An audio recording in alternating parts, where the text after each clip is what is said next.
puesto la palabra más adecuada, ¿no? Legado, y el tema de herencia, ¿no?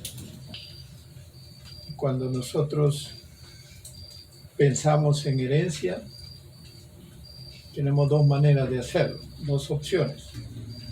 Lo hacemos desde el punto de vista de la ley, o sea, de la realidad, como vimos ya en la vez anterior lo que eso significa, o lo hacemos desde la perspectiva ancestral. Eso nos lleva a la vitalidad, al sentimiento, a las cuestiones profundas del ente, ¿no? Y cuando lo vemos desde esas dos perspectivas, las conclusiones son diferentes, ¿no? Por ejemplo, cómo los Lakota y las naciones ancestrales de Norteamérica, que ya no los vincula una herencia física, material, que si nosotros somos herederos de estas tierras, ya les robaron todas viven en un reducidísimo campo de concentración, en un proceso de agonía, ¿no? Entonces, esa es la primera cosa que me lleva a reflexión, o sea, ¿qué cosa es la herencia? Y ahí es donde tú intervienes con la palabra legado, que enriquece la conversación en el sentido de que manejemos el concepto de herencia como legado, porque en nuestro idioma, en quechua, y no lo encontramos. Entonces ya a partir de eso, pongo en primera consideración de que la herencia o legado está más en relación a lo espiritual que a lo material, sin excluir lo físico, material, biológico, ¿no? Ahora, cuando ya empiezo a explorar en nuestro idioma, en nuestra cosmovisión que encuentro, ¿no? Encuentro la palabra jupu,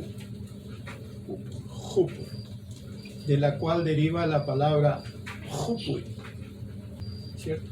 Entrégaselo, dáselo, lo que es de él, no devuelve, esas posibilidades. Entonces, jupu es lo más parecido a herencia o legado. ¿Por qué? Porque el jupu te está indicando qué es lo que corresponde al ser, es intrínseco, es parte de su ser interior. Por lo tanto, hay que dárselo o devolvérselo o reconocerle o entregárselo, ¿no? Entonces, al jupu corresponde el jupu, ya la acción, ¿no? Entonces, cuando uno genera la palabra en quechua, ¿no? Porque la Q te está indicando la dinámica de los procesos, ¿no? Hacia o desde, es la dinámica de los procesos, ¿no? Y la U es el mundo interno, lo que tú llevas dentro. La P siempre nos va a permitir entender las superficies, o sea, a los cuerpos. Y nuevamente U, jupu. O sea, nos está hablando de que hay una dinámica de movimiento interno dentro tuyo y que toma forma. Y en esa dinámica de movimiento tú tienes un legado. Jupu. En sí mismo, jupu es eso, lo que es de tu mundo interno, lo tuyo, es parte de tu ser. Y por eso es que hablamos en el jupu y devuélveselo, dáselo, entrégalo, lo que le corresponde, lo que es de él. O sea, ni siquiera podemos usar la palabra derecho, le corresponde, punto. Nadie le da, y tiene que reconocer, le corresponde. Es la esencia de jupu. Por eso, cuando decimos jupu, no jupu, sino jupu, ya es aquel que está dándose al ser lo que le corresponde, porque es el ser. Jupu, cualquiera que sea el ser, ¿no? El ser vivo. Jupu. Y es interesante porque en el jupu, al igual que en Jawaj, se da una relación de ida y regreso.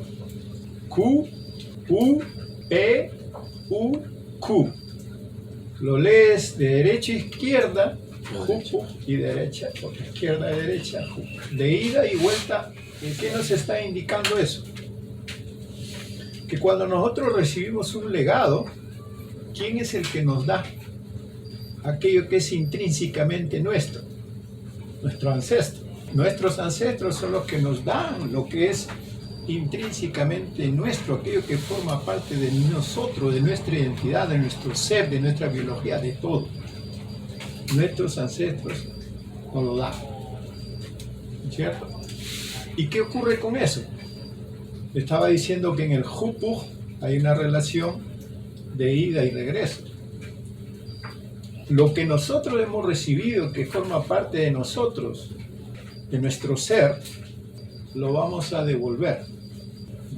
Lo hemos recibido y lo vamos a devolver en la próxima generación. Pero si te das cuenta, ¿qué cosa es lo que estamos recibiendo y qué cosa es lo que estamos devolviendo? Aquello que viene del ancestro. Viene del ancestro, lo devolvemos al ancestro a través de la próxima generación. O sea, hacemos posible la continuidad. En ti están tus padres, ahora mismo, y tus abuelos, tanto en la parte biológica de lo que tú eres, como en la parte espiritual de lo que tú eres ahora. O sea, eres un Jupu, eres un legado, somos un legado, somos una herencia de nuestros ancestros, y esa herencia y ese legado lo vamos de un modo u otro devolviendo. Jupu hacia acá y Jupu de vuelta. Porque en ese devolver, claro, es en una nueva vida. Pero si tú te das cuenta, estás devolviendo lo que te dieron tus abuelos, tus padres. Pero lo estás dando a una nueva vida, pero lo estás devolviendo, porque en esa nueva vida está continuando tus abuelos. O sea, le estás devolviendo a los abuelos lo que te dieron. Entonces, el Jupu, el legado, la herencia es una cuestión profunda, que tiene que ver, como te decía, con lo espiritual fundamentalmente, porque lo material, siendo importantísimo también, te das cuenta que somos parte de una transición, de un proceso de continuidad, ¿no? En el cual, digamos, nosotros somos ahora, materialmente, en esta biología, nuestros hijos serán en el futuro, pero a nivel espiritual la continuidad es la misma.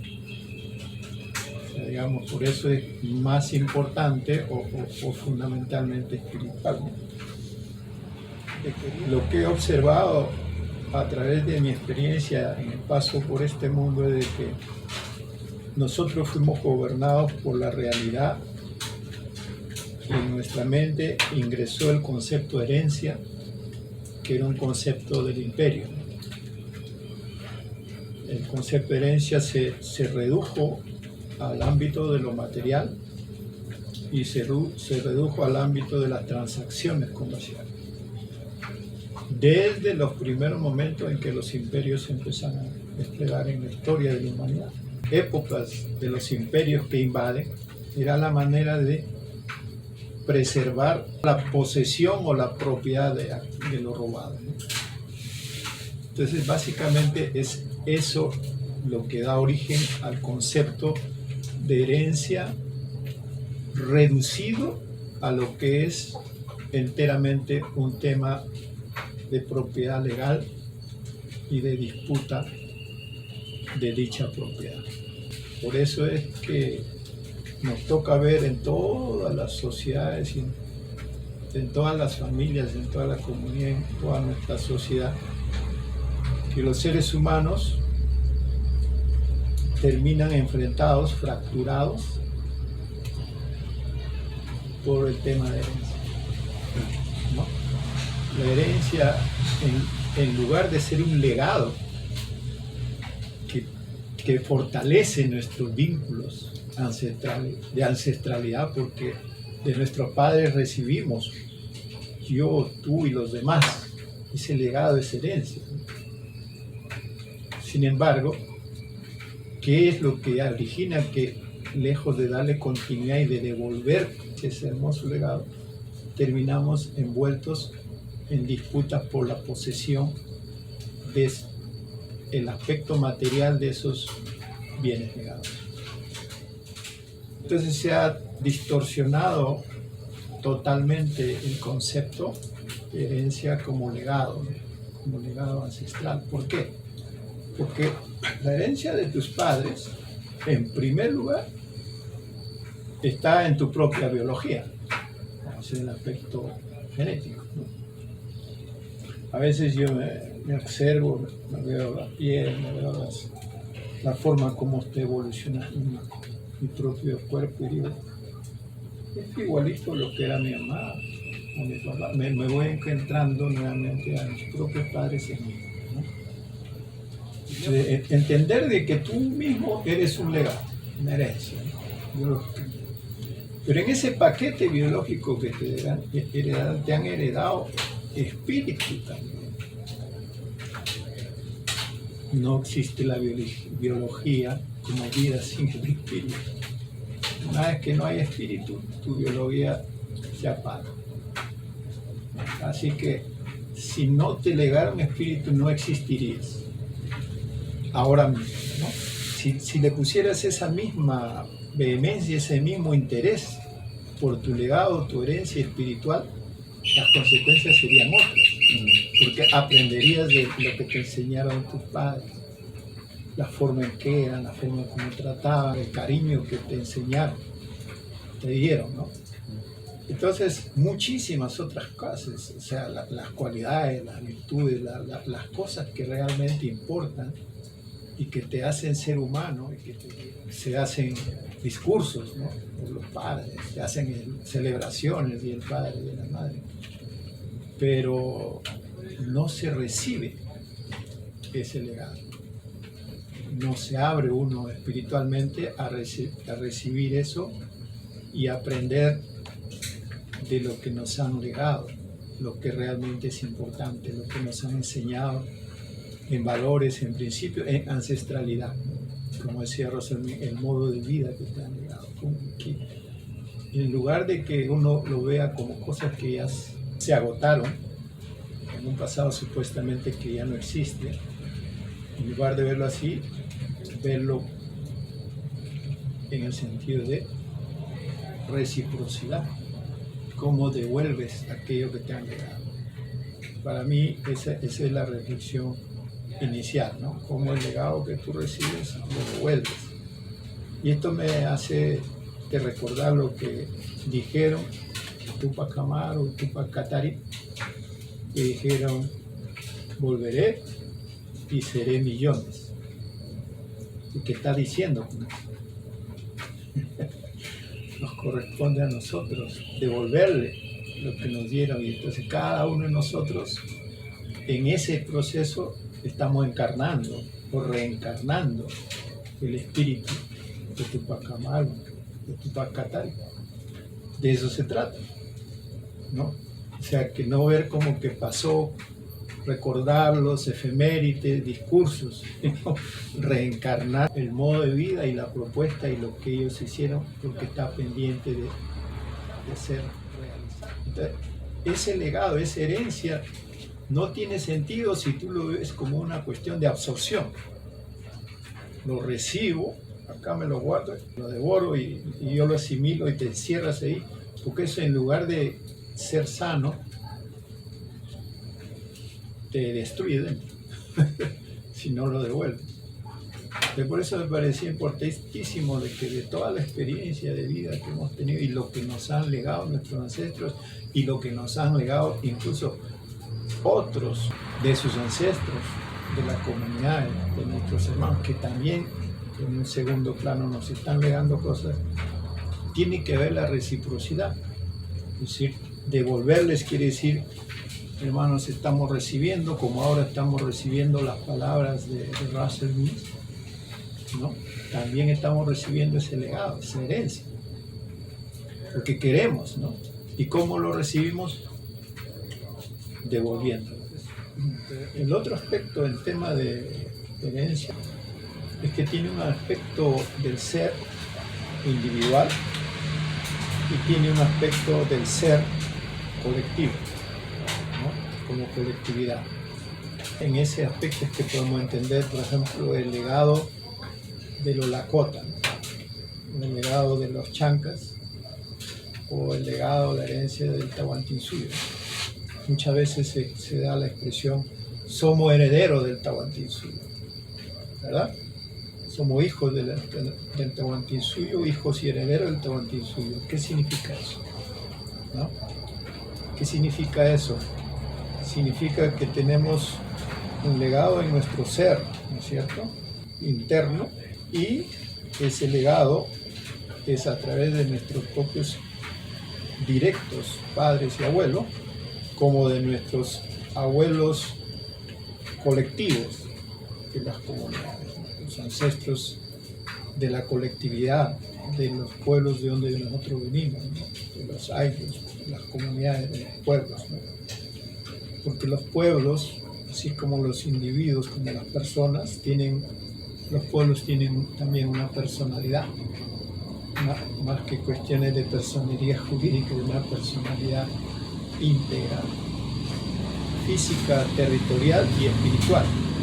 El Tahuantinsuyo es un ente territorial y es un ente espiritual, ambas cosas, ¿no? Entonces, como herederos del Tahuantinsuyo, en el aspecto de la colectividad, ¿qué es lo que nos toca? Y cómo es que devolvemos esa herencia, cómo es que esa relación de la Jupuy termina en un retorno, en una reciprocidad, y cómo nos vinculamos con la tierra, por ejemplo. Los mismos que nos decimos hijo y heredero del Tahuantinsuyo, a veces en el discurso no entendemos la combinación de monocultivo con agricultura intensiva. Es un proceso de destrucción y empobrecimiento de la vitalidad de la tierra. Para no hablar de lo que significa de la vitalidad del entorno, de los seres humanos. O sea, no solamente destruye y lleva hambre a los desposeídos, ya eso es un proceso brutal, ¿no? Lleva riqueza en abundancia a los monopolios y hambre y muchas veces desnutrición y muerte para quienes trabajan la tierra, ¿no? Entonces, no solamente en ese nivel, sino a nivel de la tierra misma, ¿no? Se va empobreciendo. O sea, el cultivo intensivo, con todo lo que se ha significado la tecnología de los transgénicos, la aplicación cada vez más intensa y masiva de los pesticidas y fertilizantes, insecticidas, etcétera, herbicidas y todo eso, va matando la tierra, porque la tierra es un ser vivo, va matándola en su vitalidad y su capacidad de hacer crecer las plantas y generar los frutos, porque se va empobreciendo el suelo de los microorganismos que de forma natural viven y hacen posible el ciclo de los nutrientes para las plantas. Entonces, ese modelo que se lleva a cabo por la gran industria y la agroexportación, lo asumimos en pequeñito. Nosotros decimos como hijo de heredero del Tahuantinsuyo, decimos, ¿qué hacemos si tenemos un pedacito de terreno? A ver qué tiene buen precio en el mercado. A ver, no, de papa, pura papa, ¿no? 10 hectáreas de papa y voy a hacer dinero, ¿no? O puro maíz, en este año puro maíz, ¿no? Entonces hacemos nosotros monocultivos, incluso en unas condiciones de pequeña agricultura, hacemos monocultivos e incentivamos eso. Y hacemos cosas más graves. El otro día vi un video de promoción presentado como un gran avance y recuperación de las tierras, de los andenes incas, que le han puesto ahí en los andenes incas paltas, monocultivo de paltas, árboles en andenes. O sea, ni siquiera se ponen a pensar qué va a significar eso en la próxima generación. No solamente para la tierra, sino para los andenes mismos. Claro, el agroexportador que le lleva ese concepto de agronegocio a la persona que está tratando de producir, le está prometiendo maravillas en términos económicos. Esto se va a exportar allá, mucho dinero. Claro, el intermediario, el parlanchín, el agroexportador va a ganar mucho dinero en esas operaciones, pero el productor nunca es el beneficiario. Sin embargo, seguramente va a obtener más de lo que podría obtener si no hace eso, desde el punto de vista monetario. Pero desde el punto de vista de la alimentación, que es para lo que debe y existió y debía existir el trabajo en la tierra, para proveernos de alimentos, se va a empobrecer definitivamente. Entonces, ¿qué nos legaron nuestros abuelos del Tahuantinsuyo? ¿Qué nos heredaron? Y todavía en los años de los últimos tiempos se ha estado practicando. Tú debes saber, las personas que han trabajado en la chacra, decir que los abuelos decían, este año sembramos papa, ¿sí? Y al otro año tienes que descansar de la papa y tienes que poner maíz, y al otro año también, primero vas cambiando. Y no solamente eso, sino llegado 3, 4 cosechas, ya esta tierra necesita descansar. Es un ser vivo. Ellos lo manejaban así. Pero además de eso, cuando sembraba maíz, estaba la maíz, la arvejita, el haba, ¿no? Estaba combinado. Incluso las calabazas, o sea, siempre se hizo el cultivo combinado. La coexistencia de cultivos como criterio fundamental de mantener la vitalidad de la tierra. Cambia radicalmente eso cuando tú arrasas todo y pones monocultivo y encima pones pesticidas, insecticidas, herbicidas y todo, ¿no? Estás sacando el jugo de esa tierra que te va a producir una cosecha posiblemente con todos los nutrientes artificiales que le has puesto, mientras la tierra sigue empobreciendo más y más, de manera que cuando tú no le pongas esos nutrientes artificiales, químicos, ya no te produce, la tierra ya está muerta. Entonces, todos esos problemas conlleva el no haber entendido que el legado, que la herencia es material y espiritual, y fundamentalmente espiritual. Hubieran puesto atención de que lo que le dijeron y lo que hacían los abuelos en el manejo, en la relación con la tierra, cómo se hacían las ceremonias, cómo se hacían los permisos, cómo se hacían los rituales, cómo se cuidaba, cómo se sembraba, cómo se regaba, cómo se trataba, todo. Es todo un proceso que te está indicando una espiritualidad. La dinámica de lo que tú haces en la vida depende de tu espíritu. Cuando no lo tienes, eres torpe y comete errores cada vez más desastrosos. Entonces, por ejemplo, ahora hay un proceso a nivel internacional de científicos y personas que están hablando de restaurar la vitalidad del suelo, de la tierra, porque ya con la experiencia de la revolución verde, la revolución agroecológica y todo eso, todo ha ido avanzando a incentivar la agricultura intensiva y los agronegocios, ¿no?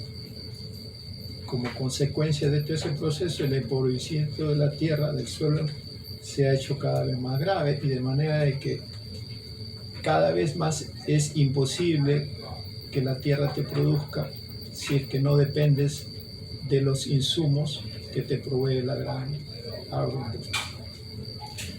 Entonces prácticamente está matándose la tierra. Y estas propuestas me parecen sumamente interesantes, saludables, que se proponen restaurar la vitalidad de la tierra, del suelo, haciendo un proceso de experimentación y creación de los abonos ya no solamente orgánicos, sino basados en los microorganismos.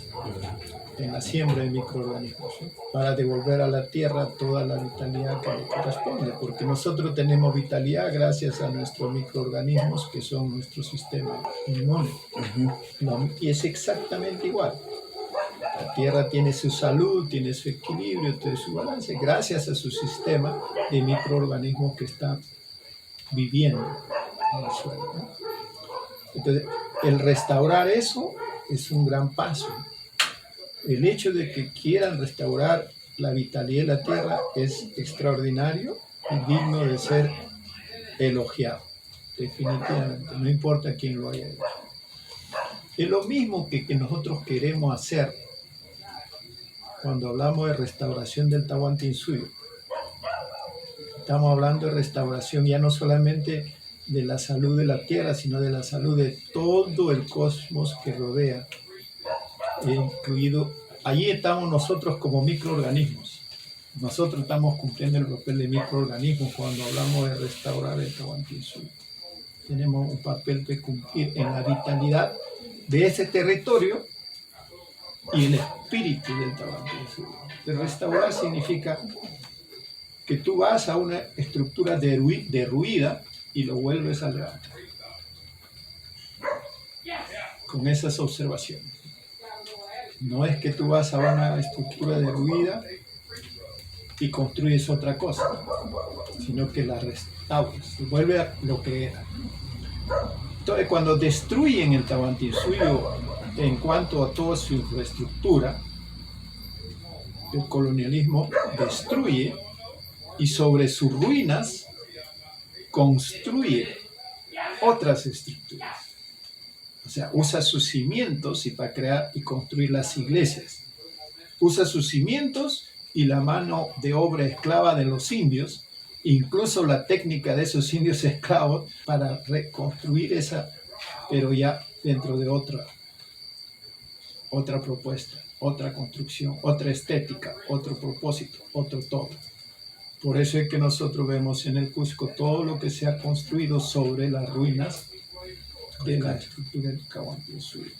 Entonces, por eso que cuando antes pasaba por mi mente la idea de que es la liberación y reconstrucción del Tahuantinsuyo, cuando ya aterrizamos a traducir ese a un concepto, dice, está totalmente errado, porque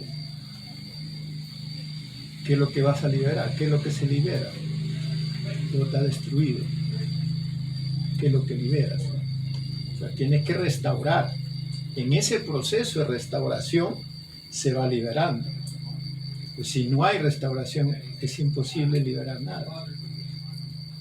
Entonces, restauración tiene el concepto fundamental de ser la forma a través de la cual nosotros devolvemos el jupu a quienes nos legaron.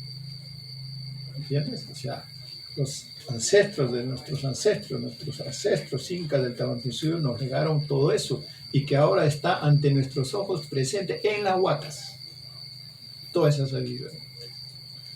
Y todas esas huacas que te estás enseñando, todo te permiten decir, vamos a restaurar el Tahuantinsuyo. ¿Qué restauras?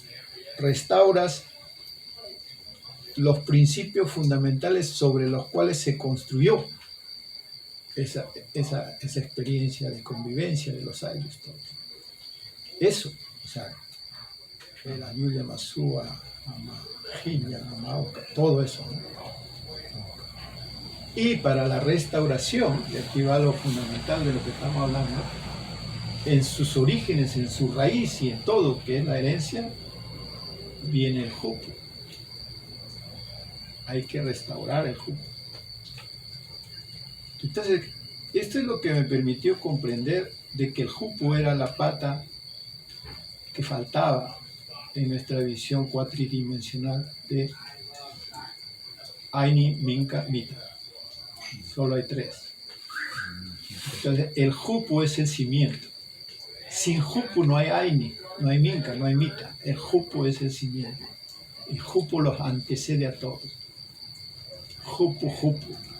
Entonces, cuando tú entiendes el jupu, puedes practicar el Aini. Porque dices, ese hombre está muriéndose de hambre, necesita,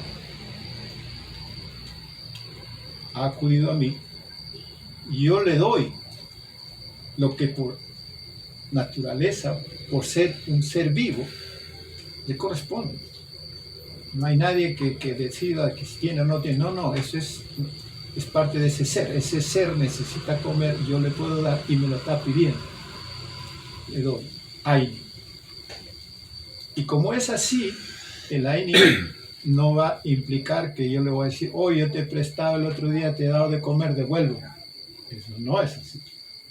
Eso es concepción occidental de préstamo. El Aini no tiene nada que ver con, lo han usado como idea de préstamo, pero no tiene nada que ver con préstamo ni usura. Entonces, para entender el Aini, la Minca y la Mita, tenemos primero que entender el Jupu. Ahí está la raíz, la base de nuestra ancestralidad que hay que restaurar. Restauras el Jupu, la comprensión de lo que es la herencia, el legado ancestral.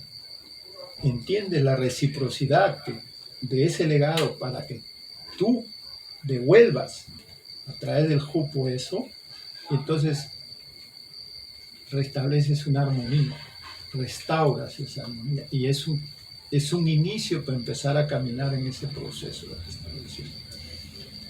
Ahí es donde yo le doy importancia vital a eso, ¿no? O sea, cuando entendamos el Jupu, entendemos muchísimas cosas. Muchísimas cosas. Hoy, solo para poner un ejemplo, cuando salieron con la idea de ecología, o sea, le pusieron un nombre a un concepto que estaba alterando la idea del Jupu en términos de la tierra, de la Pachamama. Porque la tierra y la Pachamama también está en el ámbito del Jupu. Tenemos que devolverle lo que le corresponde. Nos está dando vida la tierra, la Pachamama, tenemos que devolver esa vida, ¿cómo? Fructificándola. Esa es la relación.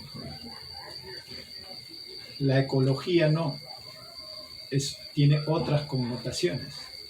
Es una ciencia que administra y entiende que los recursos naturales deben de manejarse de una u otra manera para preservar las condiciones ambientales. Entonces, es una consideración matemática de cómo administrar recursos. El Jupu es un concepto distinto. Y por eso es que nosotros aterrizamos en ese tema, porque todo lo que es Agenda 2030 tiene un discurso bien bonito, pero tiene consecuencias prácticas aterradoras contra nosotros como sociedades ancestrales y como humanidad. Cuando tú empiezas a escarbar y a entender qué es lo que trae, qué es lo que significa en la práctica cada uno de sus discursos, entonces te aterras.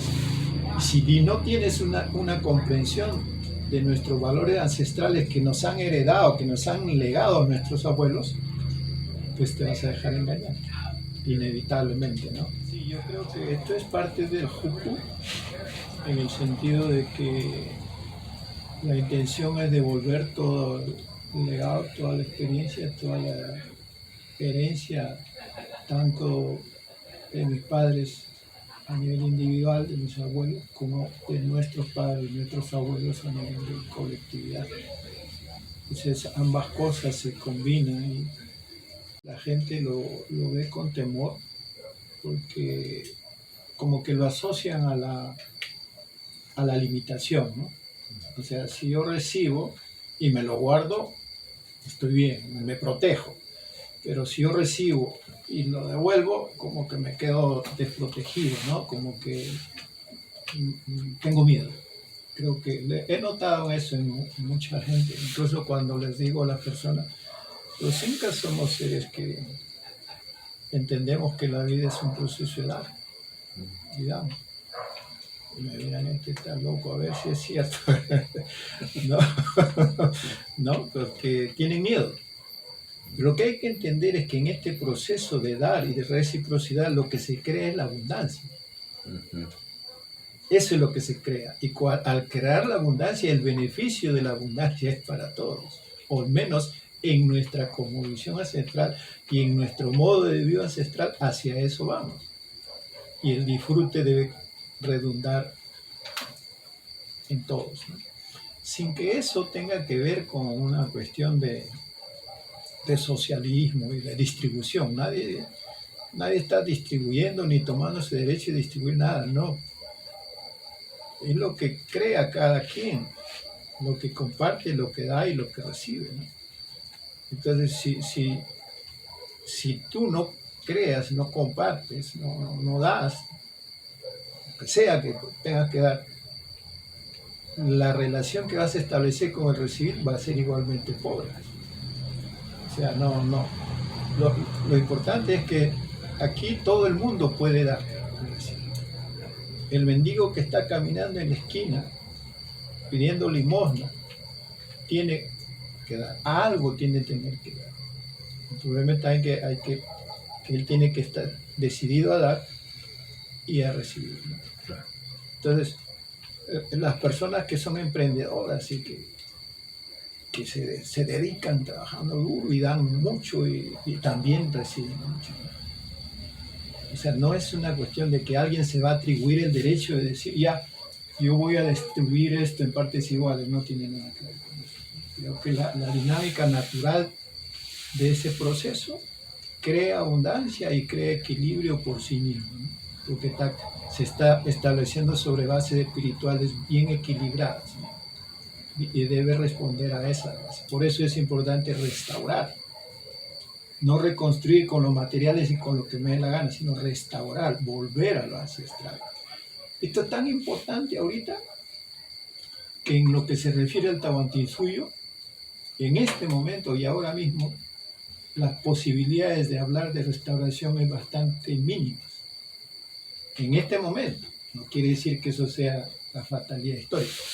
¿Y por qué? Uno de los grandes factores es de que nos están diciendo que nuestra herencia ancestral, en términos de Tahuantinsuyo, es un imperio, el imperio de los incas. Entonces hijos del Tahuantinsuyo se van a matar entre ellos para recoger la herencia del imperio. ¿Me has entender? No solamente en términos de lo que son territorios, sino en términos de lo que es poder político, poder religioso, cualquier poder que ellos se imaginan que corresponde al imperio de los incas. Entonces, esa es una gran barrera, ¿no? Por eso es una especie de cruzada todo lo que estamos haciendo en las conversaciones y compartiendo información, haciendo que reflexionemos cuál es nuestra herencia ancestral, cuál es nuestro legado, individualmente de nuestros padres, nuestros abuelos y socialmente de nuestras colectividades. ¿Cuál es el legado? ¿Cuál es la herencia? Como yo te decía, marcadamente espiritual, va desde la base del Jupuy, Aini, Min, Kamita, y nos lleva por los instrumentos de acción, Amayuya, Amasúa, Amajía, ¿no es cierto? Que ya son herramientas para la acción, para el emprendimiento. Con esas, que podamos restaurar esas formas de vivir, puedes construir, puedes restaurar, puedes hacer muchísimo.